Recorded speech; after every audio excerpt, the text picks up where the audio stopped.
Hello friends, कैसे हैं आप लोग। होप आप सब लोग बहुत अच्छे होंगे। मैं भी अच्छी हूँ।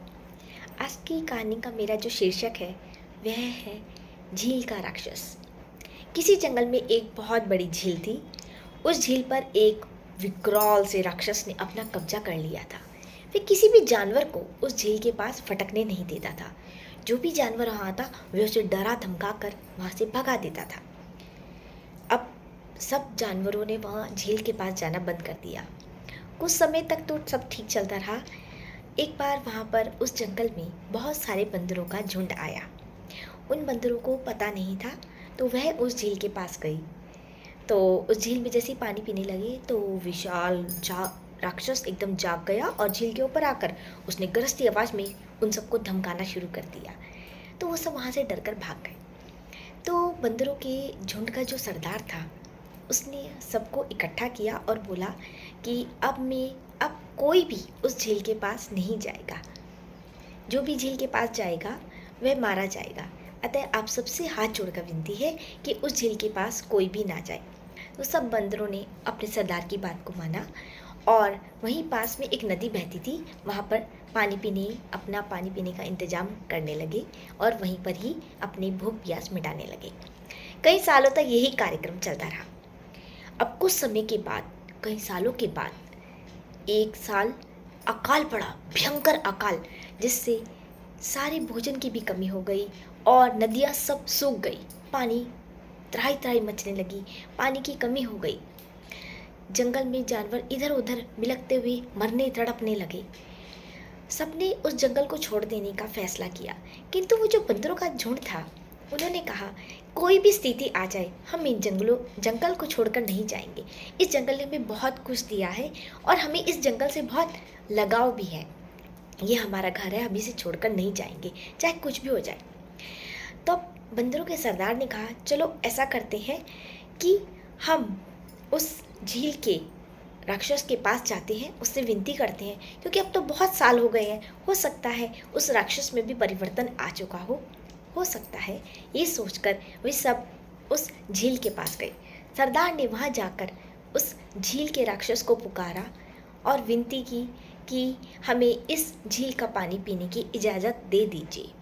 अचानक वो राक्षस प्रकट हुआ, गहरी नीली आंखें, गरजती हुई, और वो चिल्लाकर बोला कौन है ये दुष्ट जिसने मेरी नींद को खराब कर दिया।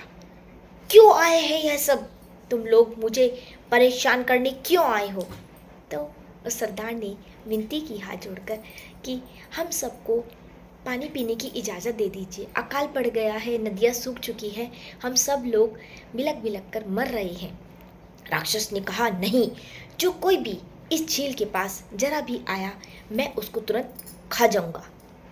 उन्होंने बहुत विनती की, किंतु वो राक्षस टस से मस ना हुआ।